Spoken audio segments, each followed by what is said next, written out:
Kaffeezeit bei Brix Go Wild. Das heißt, ihr seid richtig. Rita schmeckt jetzt auch mit unserer neuen Kaffeemaschine der Kaffee wieder äußerst gut. Also genießt mit uns. Wisst ihr, ich wollte eigentlich einen kräftigen Schluck. Nur schnell einen Kaffee trinken mit Christoph. Und Christoph hat gesagt, mit dir alleine möchte ich keinen Kaffee trinken, sondern lieber mit euch. Ja. Deswegen, ich saß gerade noch gut auf der Couch, jetzt sitze ich hier. Aber gut, solange ich meinen Kaffee habe und ihr seid ja wirklich auch sehr nett. Rita liebt euch mehr als mich, also ist das im Normalfall kein Problem. Warum sitzen wir heute mit euch hier am Tisch? Das hat natürlich nur einen Grund, und zwar bei uns hat vor kurzem jetzt mal der Postler geklingelt mit 4 großen Paketen von Lego, und das ist jetzt ernst, was ich erzähle. Ich wusste in dem Moment nicht, was, ich habe gedacht, sie haben uns vielleicht ins Lego Ambassador Program aufgenommen und wir bekommen jetzt gratis Sets oder so, aber nein, dem war leider nicht so. Es waren alles Sets, die wir, oder besser gesagt, natürlich ich bezahlt habe. Das Einzige ist, es ist schon eine Zeit her und wir konnten uns nicht mehr wirklich dran erinnern, und dann natürlich, als wir die Pakete aufgemacht haben, wussten wir, worum es geht. Es ist die Bricklink AFOL Designer Program Serie Runde 2, wo wir im Anfang November 2021 mitgemacht haben. Da gibt es ja immer so ein Verkaufsfenster, wo man dann crowdfunden kann, und dann werden die meist gekauften oder beliebtesten Sets werden dann umgesetzt 10.000 Mal. Wir haben damals mitgemacht, kann ich mich erinnern. Und es gab ja schon wieder eine Runde. Also deswegen ist das alles ein bisschen verwirrend. Wir haben ja schon wieder bei einer Runde mitgemacht, wo wir wieder Sets gekauft haben. Das sind aber jetzt nicht die wir bekommen haben, sondern eben die von der also ich habe die Pakete gesehen, habe mir dann, wie ich gesehen habe, Bricklink, habe ich dann gedacht, ja, Bahnhof Studgate, dabei kommt er ja erst in der nächsten Serie raus. Sei es drum, wir haben 4 tolle Sets für euch, die wir gekauft haben. Wir wissen zum Teil noch nicht, was wir damit machen sollen, aber wir haben da sicher, oder ihr habt da sicher auch tolle Ideen. Wir dürfen präsentieren die Mountain Windmill, ein Set, welches wir ganz am Schluss dann noch in den Warenkorb hineingegeben haben. Set Nummer 910003 ist ein Set, glaube ich, um 150 € gewesen, wenn wir euch das mal so zeigen dürfen. Also das sind, für alle, die es nicht wissen, Sets, die ursprünglich mal für Lego Ideas vorgeschlagen wurden. Die haben bei Lego Ideas 10.000 Stimmen erreicht, wurden dann aber nicht von Lego umgesetzt. Die bekommen dann noch eine zweite, nennen wir es Gnadenrunde, und werden dann in Kooperation mit Bricklink insgesamt 10.000 Mal gebaut und verkauft, wenn sie denn genug Unterstützung bekommen. Diese Windmühle war eines dieser Sets davon. Wir haben schon gehört, dass keine Anleitung mehr dabei ist. Die muss man jetzt leider, das ist schon wie bei Bluebricks, die muss man jetzt hier auf PDF oder sonst irgendwie ausdrucken. Das Set hat uns aber ganz gut gefallen. Ich versuche gerade ein Bild dafür zu finden, wo wir das hinstellen können, aber es sieht wirklich, wirklich nett aus. Aber noch kurz was anderes. Wir haben nämlich 4 Sets, 4 Sets, die wir euch vorstellen. Es gab 5. Und Christoph hat es gab 10 und 5 wurden genommen, Genau. Okay. Damit wir alles richtig sagen. Es gab 10, es wurden 5 genommen, wir haben 4 gekauft. Christoph wusste nicht mehr, was das 5. Set war und warum wir das nicht gekauft haben.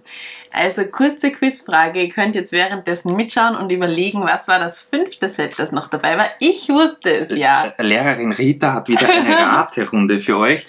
Ganz richtig, also ich wusste es wirklich nicht mehr. Ich habe jetzt aber nachgedacht. Haben wir gekauft. Schönes Siegel auf jeden Fall auf beiden Seiten. Was hier meines Erachtens eigentlich fehlt, und das habe ich erst jetzt, wie wir das Set vorher aufgemacht haben, bemerkt, ist, dass hier gar keine Minifiguren dabei sind. Dafür ist das Set sehr detailliert und würde meines Erachtens ganz gut in ein Mittelalter-Layout passen. Aber schreibt uns gerne eure Vorschläge dazu in die Kommentare. Zum Berg, irgendwo in das Naturschutzgebiet oder Mittelalter-Layout. Mittelalter-Layout ist auch gut. Richtig, ja, wir werden sehen. Scheint auch ein wenig ein Mechanismus dabei zu sein, wo man das Ganze... Also wir werden die Sets auf jeden Fall alle aufbauen. Die sind nicht irgendwie zum Weiterverkauf oder so gedacht. Wir haben die schon gekauft für uns, weil uns die gefallen haben. Dann ein Set, was man jetzt in letzter Zeit schon öfter gesehen hat und was auch eigentlich meine Nummer 1 ist. Ja. Die Retro Bowling Alley 910013. Habe ich auch auf Instagram sehr viel gesehen. Ja, Set um 185 €, wenn ich mich nicht täusche. Und das hat schon irgendwie Modular-Charakter. Es ist total cool eingerichtet. Also hier seht ihr es von außen. Hier sind auch Figuren dabei. Und auf der Rückseite habt ihr die Innenansicht. Also da sind mehrere Bowlingbahnen, coole Figuren. Es ist auch ein Dach dabei. Mir gefällt dieses Schild auch wahnsinnig gut, das ihr jetzt wieder mal nicht sehen könnt, weil ich es falsch rumhalte. Hier ein Set, welches mir sehr, sehr gut gefällt und was ich auch unbedingt haben wollte. Deswegen sind wir dann am besagten Tag direkt live davor gesessen und haben uns die Sets hier geschnappt. Rita? Ich freue mich schon riesig drauf. Ich finde allein die verschiedenfarbigen Bowlingkugeln mega. Und wir haben sowas einfach noch nicht in der Stadt. Und überhaupt, es ist vom Aussehen her, es ist ja eher sehr amerikanisch. Und ihr wisst, wir sind sehr große Amerika-Fans.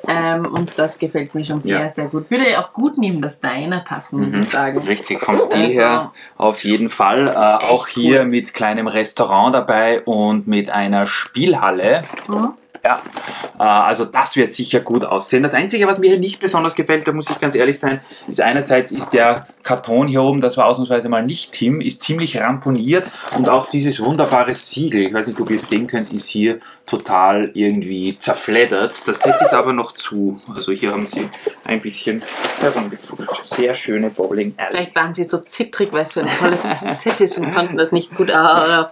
Das kann sein. Dann kommt jetzt ein größeres Set. Ich weiß nicht, habt ihr schon gesehen? Ja, nein. Ein Set, wo wir auch Augen machen. Überlegt haben und selbst Augen gemacht haben.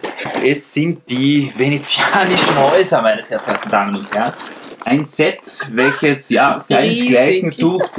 Ich habe jetzt gerade die Hinteransicht der Schachtel. Ja. Ein riesengroßes Set, 245 €, wenn ich mich nicht täusche. Ja, Setnummer sehe ich jetzt gar nicht, aber es ist ein Set, welches aus 2 Modular-Buildings besteht, so mehr oder weniger, oder jedenfalls ein ganzes, ein halbes, orangene Dächer, sehr cooler architektonischer Stil, hier auch mit dieser Brücke hier und Minifiguren. Mich würde nur interessieren, sind die Häuser eigentlich innen eingerichtet? Das weiß ich gar nicht mehr. Ist auf jeden Fall ein sehr, sehr schönes Set mit vielen Minifiguren und auch einer Gondel und so weiter. Das erinnert mich, weil wir ja gerade beim Thema Amerika waren, weil ich nicht wüsste, wo wir das hinstellen bei uns. Wir könnten so eine Art Venetian Hotel, das es ja auch in Las Vegas gibt. Ja, da verschlucke ich mich fast an einem Café bei dieser tollen Idee. Also was mir an dem Set einfach wahnsinnig gut gefallen hat, sind die tollen Bautechniken hier beim Haus, hier mit den Fassaden und so. Natürlich hat man das schon gesehen, aber es ist sehr, sehr schön umgesetzt und auch mit den Dächern, mit den vielen Slopes und allen möglichen Kram in Orange und ich weiß nicht, was das andere ist, im Nougat, glaube ich. Also wirklich ein schönes Set, wo wir natürlich jetzt schauen müssen, weil einfach so in die Stadt stellen wird bei dem wahrscheinlich nicht gehen, weil das vom Stil her doch sehr anders ist. Aber wie Rita gesagt hat, sie hat dafür solche Dinge ein sehr cleveres Köpfchen. Vielleicht können wir damit ja ein Hotel oder irgend sowas machen oder Restaurant. Vielleicht wie könnte es anders sein? Wir werden es herausfinden. Irgendwas lässt sich sicher finden. Set Nummer 4 ist der Lego Store. Ich weiß nicht, wir haben euch ja gerade erst beim Haul vom Legoland einen Lego Store gezeigt. Jetzt haben wir einen modularen Lego Store, auch ein 150 € Set, wenn ich mich nicht täusche. Voll eingerichtet, mir gefällt die Fassade extrem gut. Erinnert mich ja an so diese Steampunk-Sachen. Ja, hier mit den Zahnrädern und alles mögliche. Es ist wirklich sehr schön gemacht. Auch vorne die ganze Fassade hier verglast mit den schwarzen Elementen, den Fensterrahmen. Also es sieht sehr schön aus, das Set. Und echt cool, was mir sehr gut gefällt, ist auch die Hinterseite, wo dann quasi das Lager ist, wo dann erst die Sachen nach vorne geräumt werden. Ich meine, vorne ist auch mega cool, also versteht mich nicht falsch. Vorne mit dieser Pick-a-Brick-Wall und so weiter und so fort. Ich glaube, das wird auch innen noch sehr cool, da machen wir sonst noch ein extra Video dazu. Ich glaube, das heißt definitiv bei allen Sets wert, aber da auch auf extrem. Aber dass hinten ein Lager ist, das ist schon auch eine coole Idee, auf die man, glaube ich, selbst oft vergisst, wenn man so. Ich sehe es genauso. Und wir haben damit jetzt einfach mal so ein neues Modular-Building bekommen. Wir platzieren das nochmal für euch. Wahrscheinlich sieht man es gar nicht dann, aber ich habe auch. Könnt ihr was sehen? Wahrscheinlich nicht. Die Windmühle fehlt es noch. Wir wollten euch die Sets auf jeden Fall nicht vorenthalten und euch mal kurz vor die Linse halten, damit ihr seht, was wir hier so gekauft haben. Wir haben viele, viele Sets leider aus der ersten Serie und auch zweiten der Bricklink Designer Program, wie auch immer sie heißen mag, Serie nachträglich gekauft, dann immer zu überteuerten Preisen, und bei dieser Serie haben wir uns gedacht, nicht mit uns. Wir schlagen da jetzt zu und schnappen uns die Sets. Und die Frage ist, welches fehlt, welches haben wir nicht gekauft? Richtig, das Aquarium. Ich habe mir gedacht, der Tresor, aber der ist schon älter. Nein, also ein Aquarium, wo wir gesagt haben, das passt einfach nicht in unsere Stadt. Das wäre Deko für zu Hause. Aber da haben wir gesagt, irgendwo muss man ja auch sparen und alles können wir auch nicht kaufen. Richtig. Wir haben außerdem noch, oder ich habe noch ein schönes Aquarium bei mir zu Hause. Ein richtiges, 300 Liter mit Fischen. Und da haben wir uns gedacht, genau. Für die Stadt soll das sein, aber ja, was sagt ihr dazu? Habt ihr euch auch von der Serie was gekauft? Habt ihr euch bei der neuen Serie was gekauft? Serie 3 ist ja jetzt gerade zu Ende gegangen. Genau. Und ja, wir werden jetzt mal schauen. Wir haben momentan sehr viel zu bauen. Also es könnte sein, dass ihr die Sets jetzt ein paar Tage nicht sehen werdet. Aber wenn wir was aufbauen oder wenn wir euch was zu zeigen haben, dann werden wir uns auf jeden Fall wieder melden. Und spätestens, wenn die Sets in Wild City sind, dann gibt es da natürlich ein Video dazu. Genau, und falls ihr das Aquarium habt, schreibt es in die Kommentare und schreibt uns, ob wir da was verpasst haben. Kann natürlich auch gut sein. In dem Sinne, baut auch ihr was Schönes, vielleicht eins dieser Sets oder auch gedacht, dass das Video schon zu Ende ist und sie zum Bauen anfangen kann. Aber nein, es war noch nicht fertig. Also in dem Sinne, baut auch ihr was Schönes. Ob so ein Set oder ein anderes, ganz egal. Schickt uns vielleicht ein Foto auf Instagram, da freuen wir uns immer riesig drüber. Und dann macht es gut. Bis zum nächsten Video. Tschüssi!